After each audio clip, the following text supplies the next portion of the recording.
Hello. Gandang gabi. Yan, dito tayo sa, gandang gabi. Yan. Yan, yung pusa ng animal. Yan, dito tayo. Yan, meron tayong konting alamat lang. Konti lang naman to. Konti lang. Ayan pala yung bundok. May nagkakaano rin, no? Sa taas. Yan. Kasi yung kabila.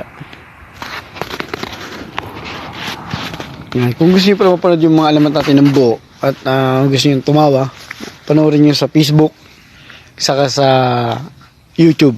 Yan. So, ano na rin pala, pa-like and share na rin pala para maraming makapanood at gumawa tayo ng mga alamat natin. Yan. Ngayon, nakikita nyo ba yung mga bituin? Yan. Nakikita nyo yung bituin? Yan. Ayun yung bundok. Kasi yun yung langit, di ba? Yun yung langit. Yan. Yan. Ayun yung kabila. Yan. Fix ko lang muna sa inyo yan. Nakikita nyo ba yung langit? Yan. Ayun. Ay, ang punga yun. Ay, ang punga yun. Ayun. Yan. Sabi nga nila, kung si Aklas is di natutulog dahil binabantayan yung sarili niya, si Jong naman pinapasaya yung sarili niya. Yan. Nakikita niyo ba yung langit? Yan. Yung sa taas ko, langit yan. Yung maitim na yan, madilim na yan, langit yan. Yan. Langit yan. Ito yung mga bituin.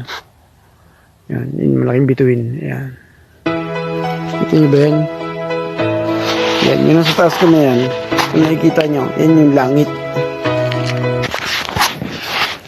Nakikita nyo yung langit, di ba? Ay yung sa bundok. Tapos yung sa taas ay yung bituin. Yan.